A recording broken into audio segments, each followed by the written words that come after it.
Abra a tua Bíblia aí comigo em 2 Coríntios, eu tenho pouco tempo, eu estou animado aqui, porque eu já não prego há 3 semanas, metade de uma foi desmaio, a outra foi 2, né? A viagem. Então eu estava bem animado, acordei bem animado hoje, tenho estado bem animado, e eu quero compartilhar com vocês uma palavra em 2 Coríntios, no capítulo 9. Lembrando que a nossa igreja, queridos, é uma igreja que tem 3 pilares. Você que talvez nos visite, não conheça bem a nossa história, esta igreja ela tem primado por 3 pilares. Primeiro, palavra, exposição bíblica, não é? Como diz na minha terra, doa a quem doer. Nós não estamos aqui para dizer aquilo que te agrada, mas estamos aqui para estudarmos juntos a palavra e entender o que Deus tem para nós. Agradando a você ou não, não é? Não é esse o objetivo. O objetivo aqui dos nossos cultos, domingo após domingo, é abrirmos a palavra, estudarmos a palavra, entender o que Deus quer de nós e tomarmos uma decisão. Obedecemos ou não? E aí cada um presta contas da vida que está levando ao Senhor. Então esse é um dos pilares. O segundo pilar é cuidado de pessoas. É uma igreja que de fato se interessa pelas pessoas. E eu tenho procurado ser assim a Toninha, e hoje eu sei que cada membro dessa igreja tem procurado cuidar uns dos outros. E o terceiro pilar é missões, que é o que nós acabamos de ouvir aqui como testemunho. Uma igreja que de fato faça missões. Não só no nome, mas uma igreja que envia, uma igreja que vai, uma igreja que coloca dinheiro, uma igreja que faz um planejamento missionário. Então são esses 3 pilares que nós temos defendido aqui desde o nascimento dessa igreja.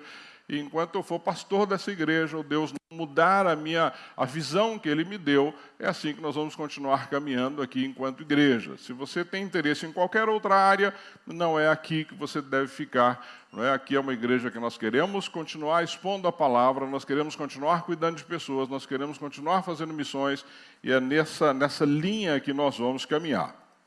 E aí temos aqui uma carta que Paulo, então, escreve lá aos irmãos de Corinto. Por que Paulo escreve essa carta aos irmãos de Corinto?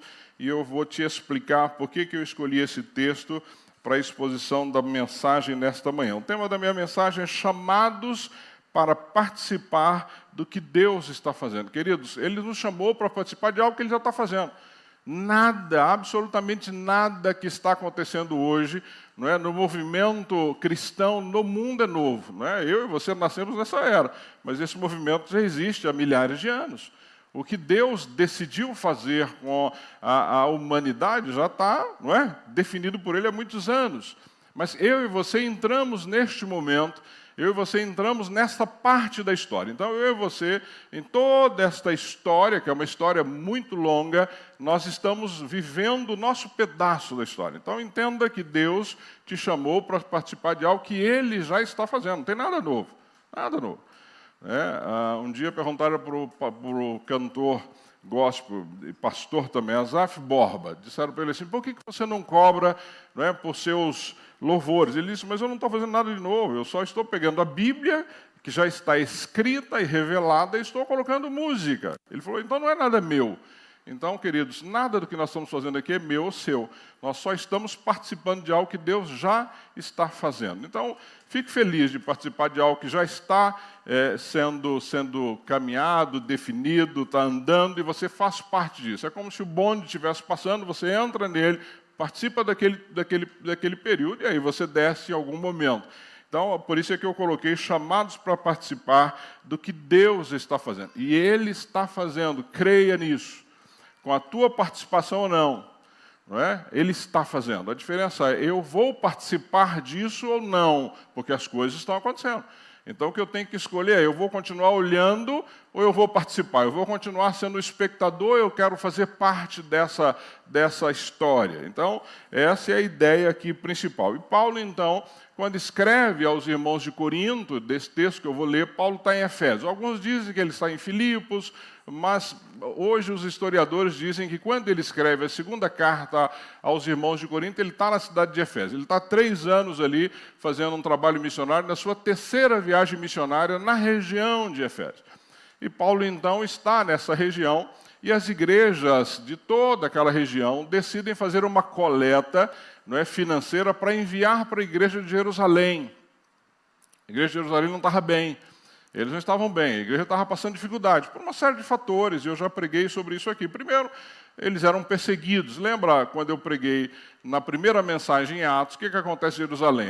A igreja nasce em Jerusalém, começa a crescer em Jerusalém, eles são o quê? Perseguidos. Então, uma igreja que é perseguida, ela passa por dificuldade, não tem outra situação. Então, essa igreja de Jerusalém está passando por dificuldades, por quê? Primeiro, pela perseguição.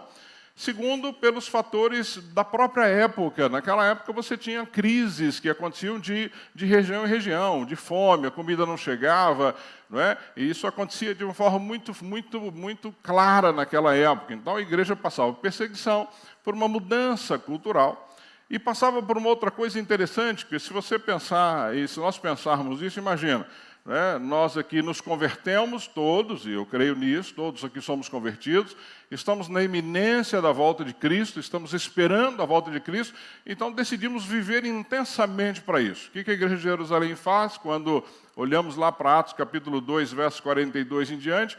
Eles não tinham tudo em comum, lembra? Viviam, se encontravam todos os dias, partiam o pão, não havia necessidade, eles viviam ali juntos de casa em casa. Então veja, este povo começou a vender tudo que tinha. Esse povo começou a vender tudo que tinha e começou a entregar para os apóstolos, e eles começaram a dividir para que não houvesse mais necessidade. Mas isso não é inesgotável, isso vai acabar em algum momento. E como esse povo, ele era um povo perseguido, era um povo que passava por dificuldade, era um povo que perdeu o emprego, perdeu família, porque há de convir comigo que naquela época se converter não era igual hoje. Ah, que legal, agora você é crente, poxa vida, que bacana, onde você vai? Eu vou lá na Bethesda, eu vou lá no... Não era assim. Quando você se convertia nessa época, você rompia com todas as coisas. Sendo judeu, sendo gentil, você rompia com a sociedade naquela época. Então, provavelmente você perdia o emprego, provavelmente você tinha que abrir mão da sua família. E você passava a viver de quem? Da igreja. A igreja que te sustentava naquela época. Só que isso acabava em algum momento. Porque quando você tem um grupo de pessoas vivendo junto e que ninguém está produzindo mais, vai acabar de algum momento. E é o que estava acontecendo na igreja de Jerusalém. Ou seja, essa igreja estava em crise. A crise financeira. Paulo, então, alerta a igreja de Corinto sobre essa necessidade. Então, Paulo tem Efésios, esse é o cenário, a igreja de Jerusalém está em crise, as igrejas decidem fazer ali uma arrecadação, para enviar para essa igreja de Jerusalém. Se você tiver depois tempo de ler no capítulo 8 aqui de 2 Coríntios, você vai ver todo o cuidado de Paulo com essa arrecadação, por isso que nós somos cuidadosos aqui também em prestar contas daquilo que estamos fazendo em Cuba. E Paulo, então, escreve para a igreja de Corinto, que não era uma igreja fácil. A igreja de Corinto era uma igreja boa, era uma igreja grande, mas era uma igreja problemática. Era uma igreja que questionava a autoridade de Paulo. Então, era uma igreja que constantemente estava questionando se Paulo era, sim, um apóstolo, se ele podia fazer o que ele estava fazendo. A igreja de Corinto era uma igreja que vivia dividida, ela tinha lá os seus donos e tinha uma divisão muito grande. A igreja de Corinto era uma igreja muito influenciada pelos judaizantes, lembra? Que você se converteu, você que é um gentil se converteu, mas você precisa continuar cumprindo a lei de Moisés, ou seja, era uma igreja que constantemente enfatizava isso. E Paulo, então, quando ele nesse cenário, ele escreve essa segunda carta para o povo de Corinto, é exatamente para mostrar e para trabalhar um pouco isso. E Paulo, nessa carta, então, ele tenta primeiro reafirmar o compromisso. Olha, vocês prometeram que iam fazer uma coleta, e parece que a coisa estava meio ali, não ia, uma hora vai, não vai, Paulo vai, olha, vocês têm um compromisso, a palavra do crente é sim, sim, não, não. Vocês disseram o que iam fazer. Então, Paulo afirma isso. Vocês precisam fazer aí a coleta. Segundo, Paulo estava tentando promover a unidade daquele povo, porque à medida que os irmãos de Corinto estão investindo em Jerusalém, você promove uma unidade entre irmãos de lugares diferentes. Quer dizer, o que nós estamos fazendo aqui em Cuba? Nós estamos promovendo essa unidade do corpo de Cristo, porque quando você me diz assim, nós somos uma família... Tá bom, mas você sabe que um membro da tua família está sofrendo, não tem o que comer, não tem o que beber, não tem medicamento para usar, não tem roupa para usar, não tem nada e você não faz nada, que família é essa? Isso não é família. Quando nós saímos daqui numa viagem longa como essa, e vamos até Cuba, porque se você observar alguns desses lugares que a Tati e o Rodrigo mostrou, meu irmão, isso é longe. você chegar num lugar desse não é igual a gente faz aqui, eu pego um carro, vou aqui do outro lado, não, é longe. Eu escrevi um texto sobre o Dia Internacional da Mulher falando sobre isso. Esse lugar de Baiate, que ela mostrou aqui, que a gente está ali com as irmãs, você sai daqui Panamá, Havana.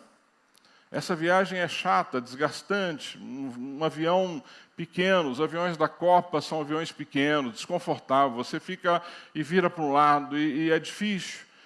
Aí você chega em Havana, enfrenta tudo isso que nós enfrentamos aqui no aeroporto, que é natural, mas enfrentamos, é um desgaste muito grande. Eu lembro de, depois de tudo isso, estar sentado na porta do aeroporto, o Rodrigo foi buscar o carro no outro aeroporto ali próximo, e eu estou com a Tati assim em pé, e as costas já doendo, sabe quando aquela dor assim, uma dor nas costas, e a Tati já estava, coitada, já tinha passado um sufoco grande ali, eu não queria deixar ela mais preocupada.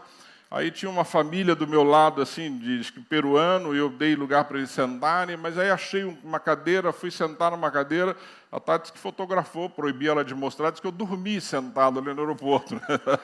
Você está cansado, é natural isso. E aqui não é uma reclamação, não, amados, eu amo o que eu faço. Aí você tem que, ali em Havana, buscar algum lugar para comer, a coisa está complicada, sem energia, você não acha o que comer. Aí você vai para a casa de renda onde nós ficamos, que graças a Deus é um lugar bom, um quartinho com ar-condicionado, tudo bonitinho, mas é uma casa simples. Aí você dorme para acordar às 3 horas da manhã do dia seguinte, para 3 horas da manhã você pegar a estrada, 17 horas de estrada. No final você está... A gente perde até a amizade aqui, porque você não consegue mais nem falar um com o outro, porque todo mundo quieto. Ainda bem que o Ever é divertido e brinca o tempo todo, porque você está cansado. Né? O físico está arrebentado para chegar em Guantánamo tarde da noite. Né? Aí você encontra o povo, descansa um pouco, na quarta-feira faz um planejamento, para depois ir para Baiate, que é esse primeiro lugar que nós somos, são 32 quilômetros para ir e 32 para voltar. E parte disso o carro não entra, porque a estrada é muito ruim, você tem que fazer isso a pé para encontrar essas senhorinhas, que é uma bênção de Deus, para dar um abraço, para levar um medicamento, para incentivar, para ver essa igreja de madeira, de chão batido, e eles nos mostram isso com uma alegria muito grande. Mas isso é família, se nós não entendemos que isso é família, eu não entendo o cristianismo, porque eu não posso ficar aqui no conforto da igreja, porque, gente, isso aqui, eu sempre digo isso aqui é muito confortável. Isso aqui é um presente de Deus, isso aqui você não tem noção do que significa isso quando você viaja por aí. Não é? Agora, eu não posso me conformar com isso só.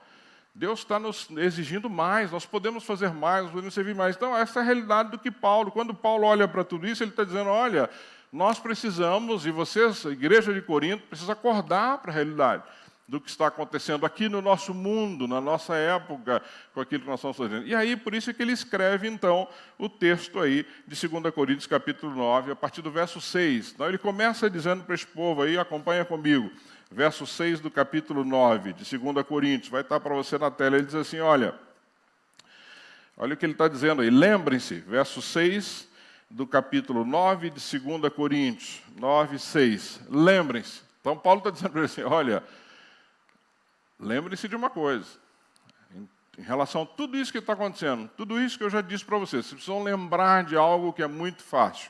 Diz assim, lembre-se, aquele que semeia pouco, e aqui Paulo é muito inteligente, porque ele está usando uma metáfora de algo que era muito comum para eles. A colheita, a plantação, isso fazia parte do dia a dia daquele povo. Então ele diz assim, lembre-se, aquele que semeia pouco também colherá pouco, e aquele que semeia com fartura também colherá fartamente. Ele está dizendo, olha, é só vocês lembrarem de uma coisa, se você está investindo, não é, no reino, ou se você está plantando a semente numa boa terra, você vai colher essa semente depois com fartura, que ele está dizendo. Se você, aquele que semeia pouco, também colherá pouco. Aquele que semeia com fartura, também colherá fartamente. E aí ele vai no 7. Cada um dê conforme determinou o seu coração, não com pesar ou por obrigação, pois Deus ama quem dá com alegria. Lembra da dificuldade dessa igreja, reclamando, o pessoal questionando. Paulo dizendo assim, olha, é com alegria. É com alegria. Não queira fazer por obrigação. Não é porque eu estou pressionando o que você vai fazer. Não queira fazer por obrigação. Ele continua no 8.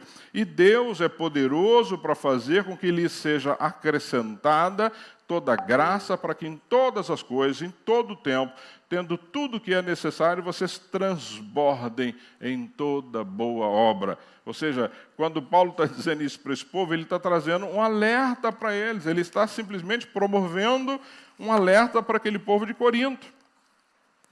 O que nós podemos aprender com isso, olhando para todo esse cenário que Paulo, então, escreve para esse povo? Primeiro, entender que o princípio da semeadura generosa. Amados, a semeadura precisa ser generosa, porque ela demonstra a nossa confiança em Deus. Ela demonstra.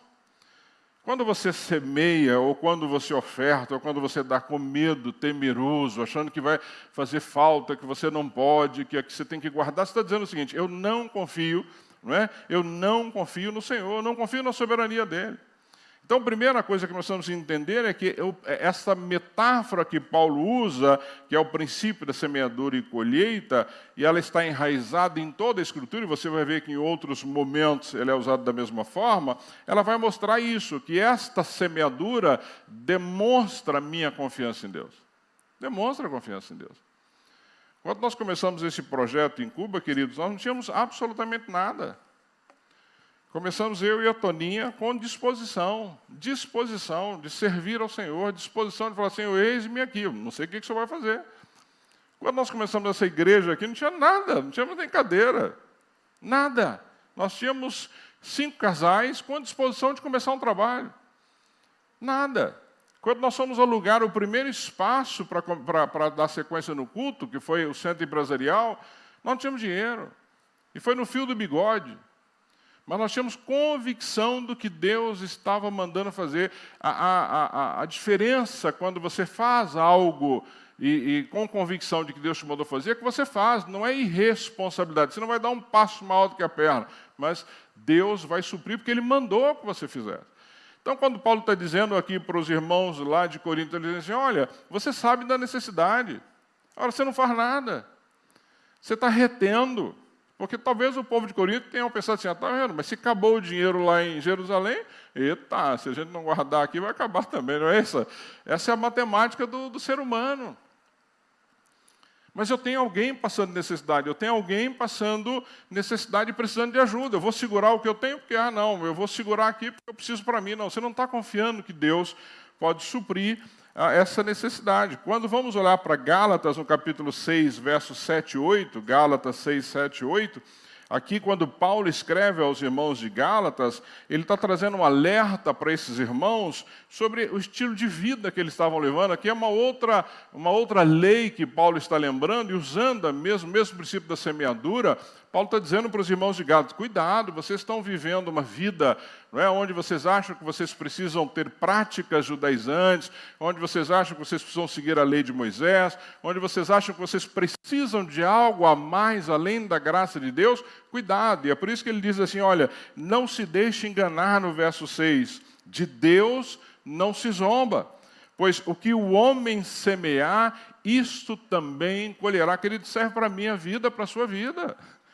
Aquilo que você está semeando, você vai colher.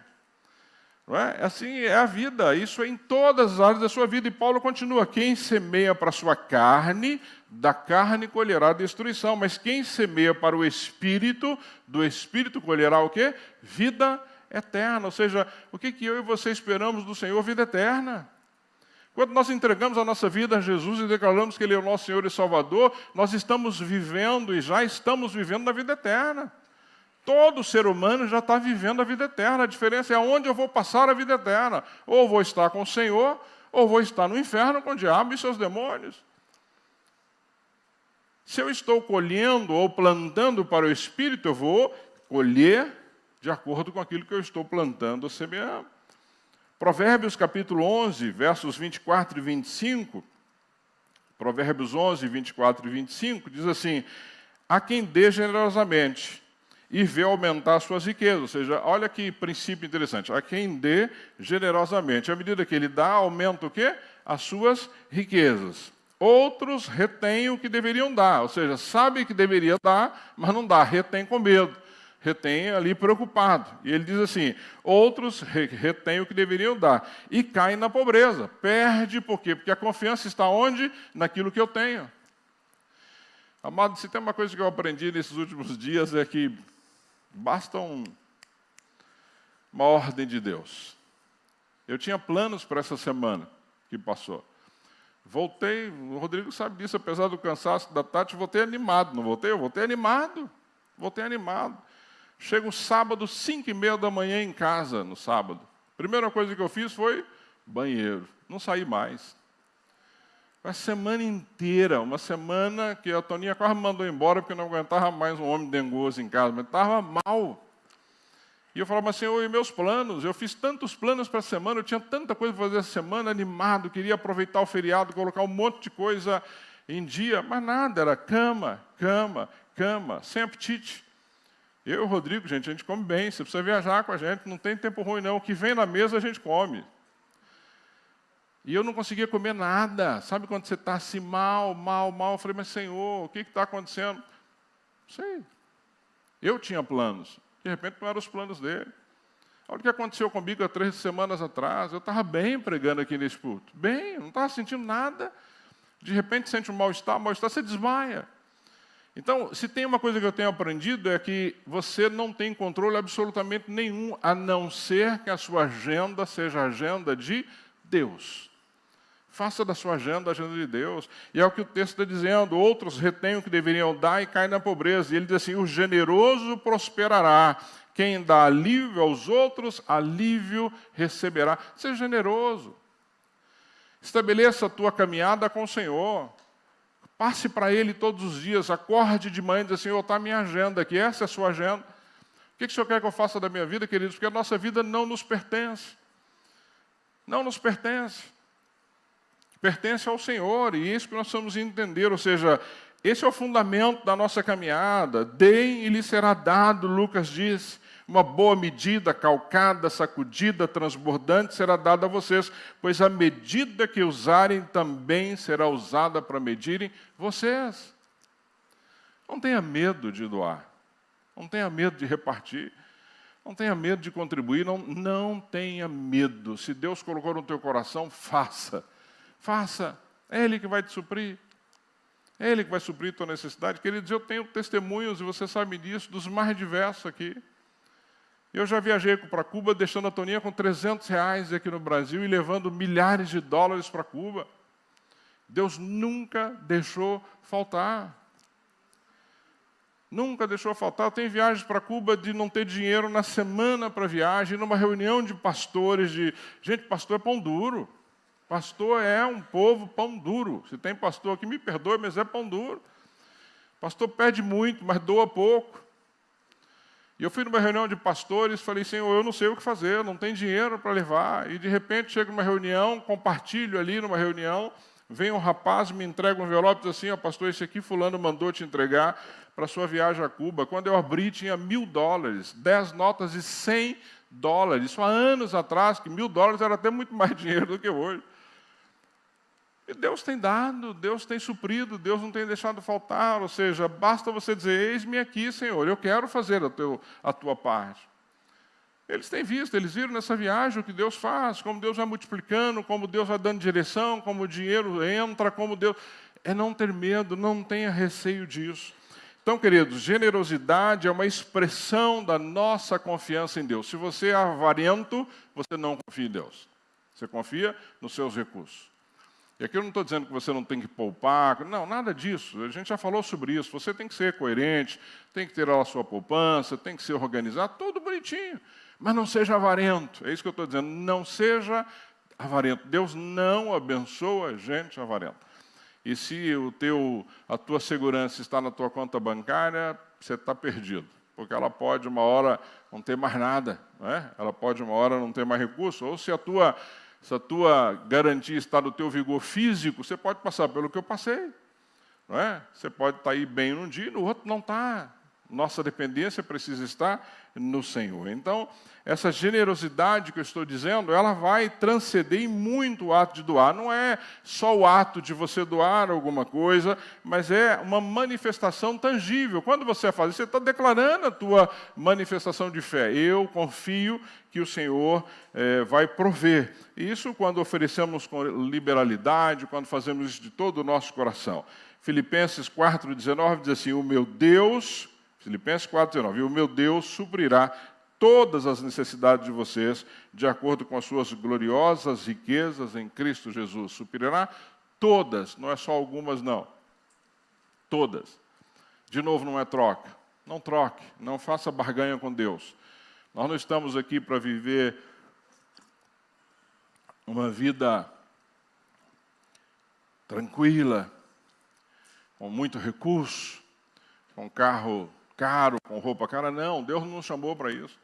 Se fosse assim, o povo de Cuba poderiam ser considerados miseráveis, né? No sentido da palavra, né? Ou da nossa visão humana. Pelo contrário, participamos de um culto domingo de manhã, 4 microfones assim amarradinhos, porque já estão com dificuldade.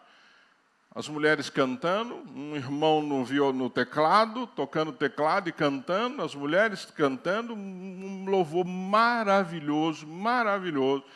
Quando acabou a energia no meio do culto, o irmão largou o teclado, pegou um violão e continuou, e a coisa não parou. As irmãs encostaram os microfones lá e garganta, e a coisa andou. Por quê? Porque são situações que essas pessoas estão vivendo. Elas deixaram de ser abençoadas por Deus? Não. Elas estão vivendo um momento difícil. E este momento difícil, nós podemos, uma igreja como a nossa, que tem uma outra visão, que vive uma outra facilidade, socorrer essas igrejas, porque não, essa é a ideia do que estamos mostrando aqui. Então, a generosidade minha e sua, querido, vai muito além do ato de doar. Davi diz lá no Salmo 37, assim, 37, 25 e 26, eu já fui jovem e agora sou velho, mas nunca vi o justo desamparado, nem seus filhos mendigando pão. Ele é sempre generoso e empresta com boa vontade. Seus filhos serão abençoados. Igreja da Macedônia, segundo Paulo, era uma igreja abençoadíssima, as igrejas da Macedônia. Inclusive aqui, quando ele está escrevendo lá para os irmãos de Corinto, no verso 1 do capítulo 8, volta só um pouquinho para você ver. Nós estamos no capítulo 9. Volta a tua Bíblia no verso 1 do capítulo 8. Olha o que Paulo está dizendo das igrejas da Macedônia, ensinando essa igreja de Corinto. Diz assim, agora irmãos, capítulo 8, verso 1. Agora irmãos, queremos que vocês tomem conhecimento, olha só que lindo, da graça que Deus concedeu às igrejas da Macedônia, a região mais pobre daquela época.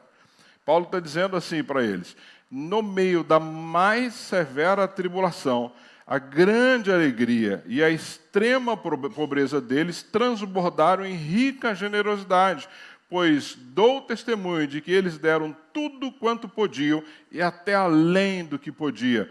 Por iniciativa própria, eles nos suplicaram insistentemente o privilégio de participar da assistência aos santos. Ou seja, uma igreja que nem se comparava com a igreja de Corinto.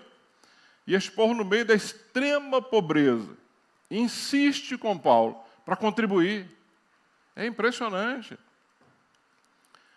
Não teve um lugar que nós fôssemos em Cuba que não tivesse uma mesinha com uma fruta, com sempre uma fruta que eles encontravam, uma banana, alguma coisa para a gente. Não tinha nada. Tinha nada.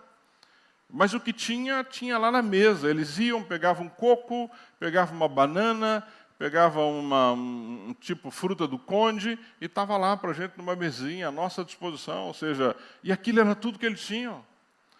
Não era o que eles foram comprar no mercado. E amém, porque nós podemos fazer isso. Tem nada de errado com isso.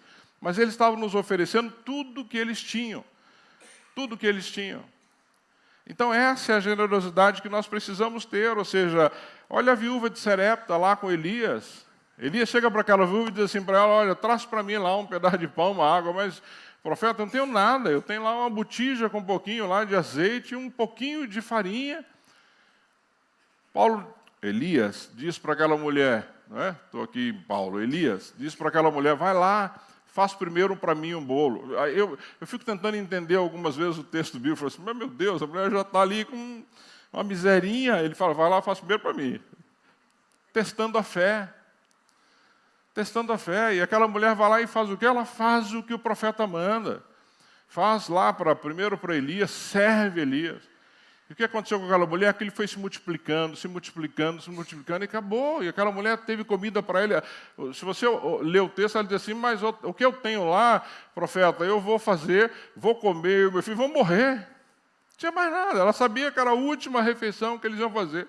E aí o profeta Elias disse assim, não, vai lá, pega, faça para mim primeiro. Meu Deus, fico imaginando o coração daquela mulher, fazendo ali aquela, não é? E tendo que levar para o profeta, falou, meu Deus, mas eu ia comer e morrer, eu vou morrer sem comer, então, porque está levando tudo lá para ele. Não é? E, no entanto, há um milagre de Deus aí. É esse o milagre de Deus. É essa confiança que eu e você precisamos ter. Ele que tem o controle de todas as coisas, não está nas suas mãos, não está na sua capacidade financeira, cultural, não é, acadêmica, não está. Está nas mãos do Senhor, é Ele que dá, Ele que multiplica, é Ele que põe sobre a sua vida. Então, queridos, tome muito cuidado para você não tomar sobre si aquilo que não é seu, administrar aquilo que Deus só te colocou como mordomo, mais nada. Você é mordomo de algo que Ele te deu. Então, pense nisso de forma séria, dentro daquilo que eu vou propor para você daqui a pouco. Rodrigo e Tati já deram os testemunhos, e tremendo que Deus tem feito a partir disso. Estamos, de fato, sustentando 13 famílias pastorais, mais o Ever. O Ever chegou no Chile, foi uma perda para a gente assim, muito grande.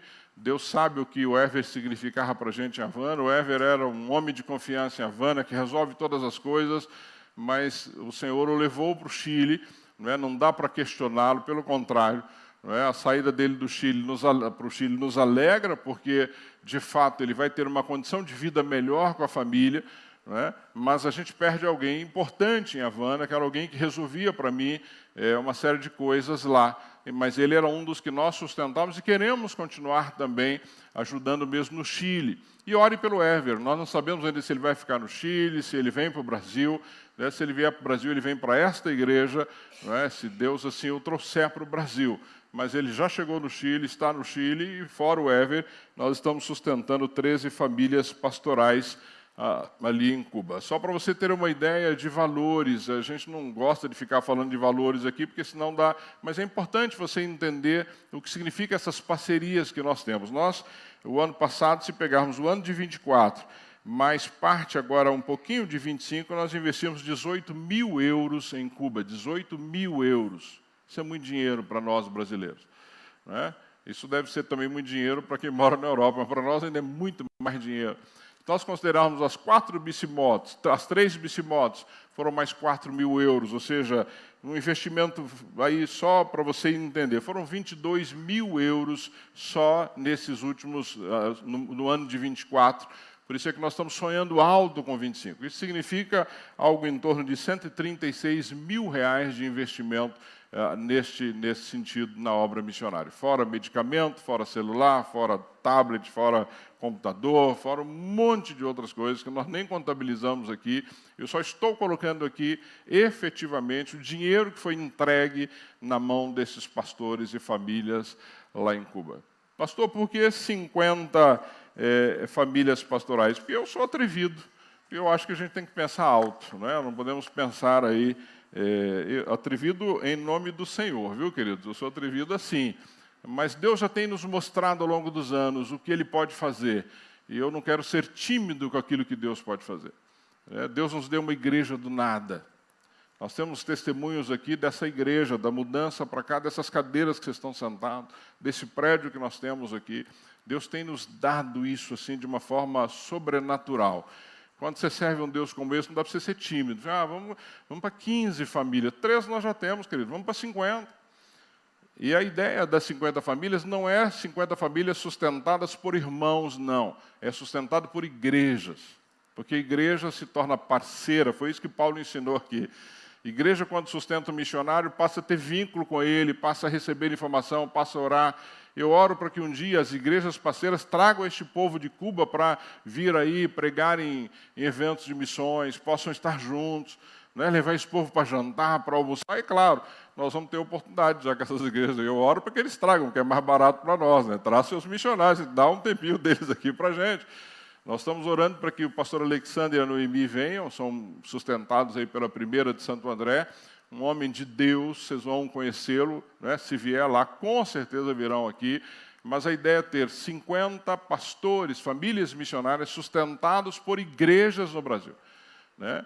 A nossa parte como a Missão Taiga é suprir essas necessidades, seja uma bicimoto, um celular, uma construção, que é o que nós estamos fazendo lá. O sustento precisa ser por igrejas. Então, se você está aqui nos visitando e você conhece aí um pastor, uma igreja, e você quiser falar disso, quiser marcar para eu ir lá, bater um papo sobre isso, eu vou com o maior prazer, tá bom? Só me dá um alô. Não vou mais...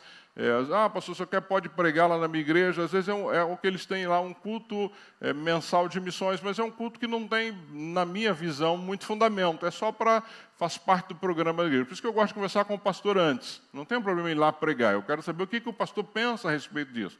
Né? Quer ser um parceiro nosso?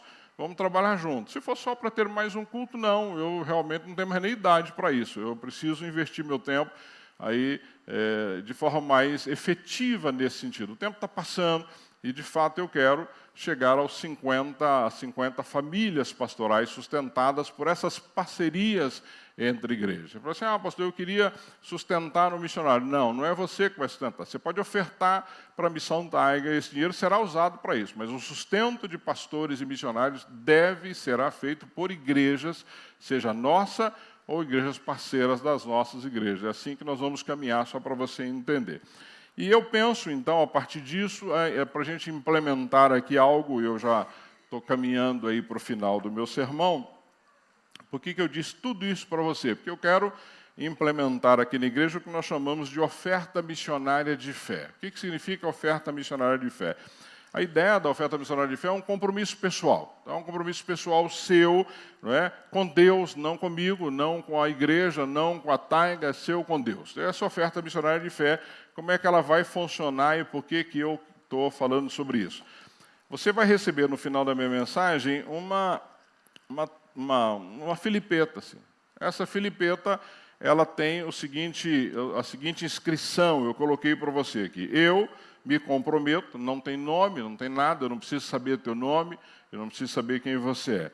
Eu me comprometo voluntariamente a ofertar por fé o valor mensal aí o valor que Deus colocar no teu coração, para a obra missionária de nossa igreja, sabendo que este recurso será usado exclusivamente para avanços missionários, conforme ordenado em Atos 1:8, nós já estudamos exaustivamente aqui, e que em momento nenhum serei cobrado deste valor, sendo um compromisso meu com o Senhor. Então, o que eu quero fazer com isso? Eu quero, de fato, que você ore, né? Daqui a pouco eu vou te dar um tempo para orar nesse sentido, e que você assuma um compromisso pessoal, não é familiar, não. Então, é o meu compromisso da Toninha, é o dela, não é? É o seu compromisso com Deus. Por que nós vamos implementar isso? Primeiro, porque facilita a nossa programação, nosso trabalho, aquilo que vamos fazer. Nós temos aí, por exemplo, situações que a Tati e o Rodrigo trouxeram de igrejas precisando de um telhado, lá em Cuba, e nós podemos investir.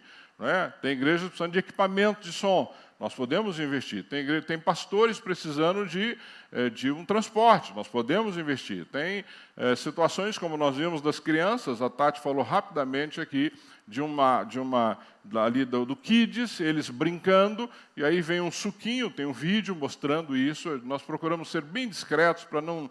A ideia não é denegrir, não é mostrar, poxa, vocês estão... Não, vocês me conhecem, sabem que não é assim que eu lido com essas coisas. Mas marcou muito para a gente, está lá, colocando o suquinho no copo das crianças, e aí uma das professoras pergunta, quem tem alguma coisa para dividir? Uma criança tinha um pãozinho, né? E esse pãozinho foi dividido para todas as crianças ali do departamento infantil, porque eles não têm para levar. A igreja não tem como oferecer um lanchinho para as crianças. Se você tem filho nessa igreja, sabe que teu filho aqui, tua filha passa bem, né? Tem um bom lanche lá embaixo, tem pipoca, porque nós temos condições disso. Nós temos condições disso. E por que não fazer? Por isso é que nós fazemos. Mas tem crianças por aí, não é, da nossa família, em países como Cuba e tantos outros que não têm. Então, quando você estabelece a sua oferta, não tem nada a ver com dízimo, teu dízimo é uma coisa. Você não vai mexer no teu dízimo. E eu espero que você esteja sendo fiel, porque essa palavra aqui serve para isso também. De novo, eu não sei quem dá dízimo nessa igreja e nem quero saber, e nem preciso saber, tá bom? O Rogério sabe disso, que é o nosso tesoureiro. Quem sabe é o Rogério, aí o problema dele não é meu. Né? Meu problema é ensinar você. Se você não está fazendo, aí a culpa é minha, porque talvez não esteja sendo claro com você daquilo que você precisa fazer. Mas não é dízimo. Você vai continuar com o seu dízimo bonitinho, como você está fazendo. Aí eu já dou uma oferta específica, continue lá com a sua oferta específica, não tem nenhum problema. Agora, essa aqui é a sua oferta missionária de fé. Você vai colocar um valor, vai dizer assim, pastor, eu coloquei no meu coração aqui R$50 mesmo. Ok, você vai colocar 50, vai destacar, vai ficar com essa parte que tem os dados, não é? Você vai colocar o valor para você não se esquecer e vai nos devolver aquele ali. Com este papelzinho, eu e a turma da diretoria da TAG vamos nos reunir e falar, bom, vamos somar e vamos informar para a igreja. Ó, deu X de promessa, porque isso é promessa, querido. Você está prometendo fazer isso. Se você vai fazer ou não, é contigo, é uma promessa. Mas baseado nesta promessa é que nós vamos começar a fazer o nosso planejamento de missões aqui na igreja. Ah, pastor, por exemplo, eu ia falar Benzinho, mas posso falar Benzinho, não tem problema. O Benzinho trouxe para mim informação de um projeto muito bacana, não é? Que talvez nós possamos apoiar. Eu disse para ele, vou levar para a diretoria da Taiga. Ou seja, tudo isso nós vamos discutir na diretoria da Taiga, que é da igreja, projetos como esse que nós possamos apoiar. Mas tudo isso, queridos, vai da oração, vai do engajamento da igreja e vai do financeiro. Não tem como ser diferente disso. Então, por isso é que você vai, então, fazer isso à medida que implantamos a oferta missionária de fé. E aí, o que nós vamos fazer a partir de agora? Todo domingo, na hora do dízimo e oferta, a gente vai te lembrar, ó, como é que está a tua oferta missionária de fé. O dia que você vai entregar, a forma é com você. O importante é você manter, não é, a sua contribuição mensal, porque é baseada nela que nós vamos fazer o nosso planejamento. E eu posso te garantir, você vai ser muito mais abençoado do que abençoar. Você não tenha dúvida disso. Tá? Então, é você que vai definir o que você vai fazer. Isso vai nos permitir trabalhar com outros projetos, vai trazer um fortalecimento espiritual para a sua vida, eu não tenho dúvida disso. Entenderam isso? Ficou claro o que nós vamos fazer a partir daí. Não é? Então, você tem aí, primeiro, reconheça que Deus é dono de tudo que você tem. Você não é dono de nada. Nada, absolutamente nada. Deus é bom e deixa você ter o que você tem. É só você entender isso. Você não é dono de nada, nem da sua própria vida. Não é? Nós passamos aí por situações que isso fica claro. Então, você não é dono de nada. Deus é o dono de tudo que você tem. Organize o teu orçamento familiar. Talvez seja um momento até para você aproveitar, sentar enquanto família, organizar aí o teu orçamento familiar. Evite dívidas desnecessárias. Não é? Você já viajou, querido. Eu já falei para você viajar em dezembro, janeiro, chega. Você já passeou bastante. Né? Quem não passeou, aí espera as próximas férias. Mas, brincadeiras à parte, evite dívidas desnecessárias. Talvez, evitando algumas dívidas, você vai poder investir em algo muito mais palpável. Né? Invista com sabedoria, planeja a sua oferta missionária, assumiu o compromisso. Ah, sim, eu não vou colocar nada, porque eu não sei se eu posso assumir ou não. Querido, é fé. É fé, é organização, é dependência de Deus, é você entender o que nós estamos fazendo. Não doe com tristeza, eu sempre digo isso, faça isso com alegria, não é? No seu coração. Vamos refletir sobre isso, essa é a minha proposta hoje, por isso que eu trouxe essa mensagem para você, e eu já estou, de fato, agora encerrando. Eu trouxe para você princípios bíblicos, não é nada da minha cabeça. Como eu disse para você, dos pilares da nossa igreja é a palavra. O que eu expus aqui é exatamente o que a palavra nos orienta a fazer, de forma organizada, que é o que nós queremos fazer. Quero, de fato, que você seja generoso, né, na sua caminhada, mais do que você tem sido. Eu sei que a nossa igreja é uma igreja de um povo muito generoso. Eu sou grato a Deus, sempre tenho dito isso aqui. Esta é uma igreja generosa. Mas eu posso te garantir de todo o meu coração, nós podemos fazer mais do que nós estamos fazendo.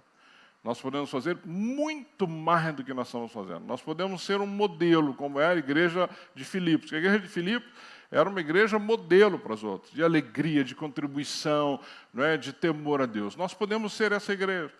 E, de novo, o que eu estou te pedindo não é para o bem-estar nosso aqui, não é para melhorar as nossas condições. Deus tem nos dado isso.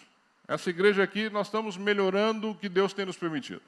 Estamos lá com um problema agora nos ar-condicionados. Deus está nos permitindo arrumar, vão ser arrumados, vão voltar a funcionar. Ou seja, não tem faltado nada nessa igreja aqui. Nada. Entenda isso, nada. Eu nunca precisei fazer aqui um apelo. Fernando é testemunho.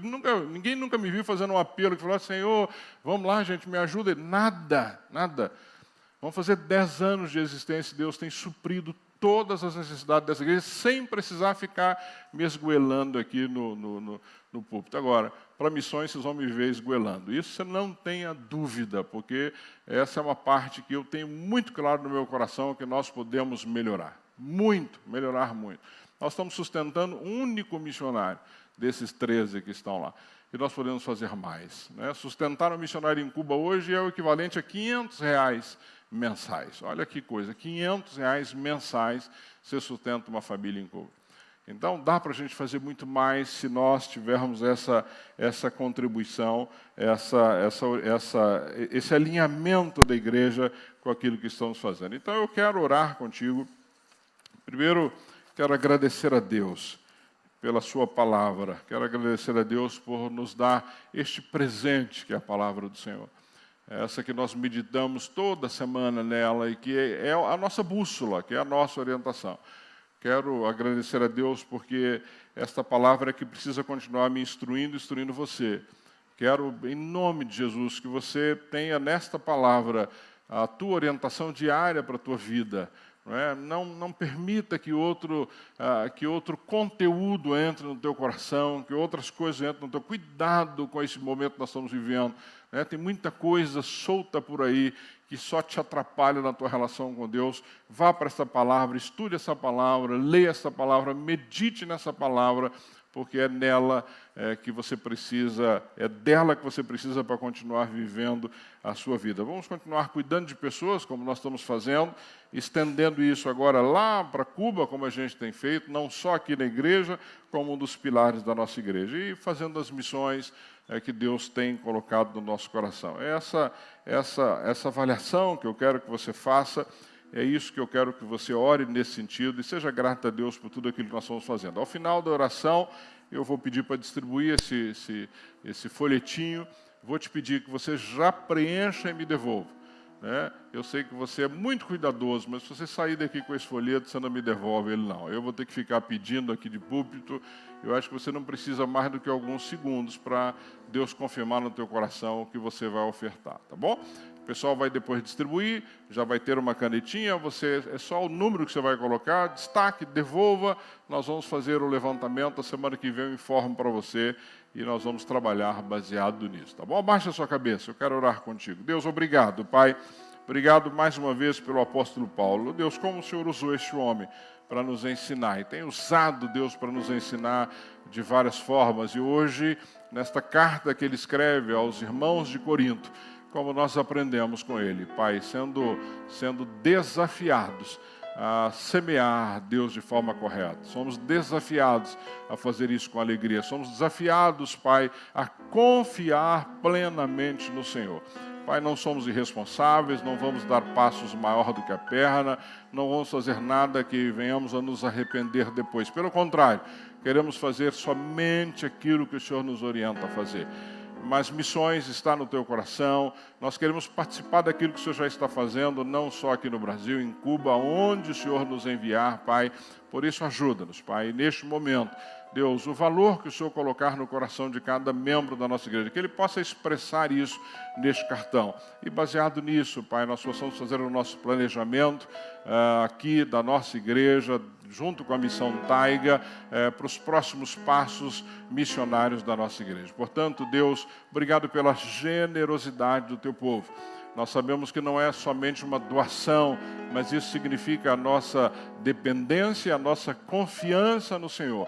Por isso, ajuda-nos nisso, Pai, que nós possamos, sim, contar com o valor, Deus, substancial, mês a mês aqui na nossa igreja. Que nós possamos ser um exemplo, Pai, como foi a igreja de Filipos. Que nós, comunidade Batista Bethesda, possamos ser um exemplo para outras igrejas, de uma igreja fiel na palavra, de uma igreja fiel no cuidado de pessoas, de uma igreja fiel, Deus, na contribuição. Dízimo, ofertas e ofertas missionárias de fé. Eu sei que isso não vai fazer falta para nós, pelo contrário, a Tua palavra nos garante que se formos generosos, o Senhor vai suprir, o Senhor vai nos dar mais abundância disso. Que assim seja, Pai, não como uma troca em absoluto, mas como um voto de confiança no Senhor. Eu oro e te agradeço, Pai, em nome de Jesus. Amém, amém e amém. Amém, queridos.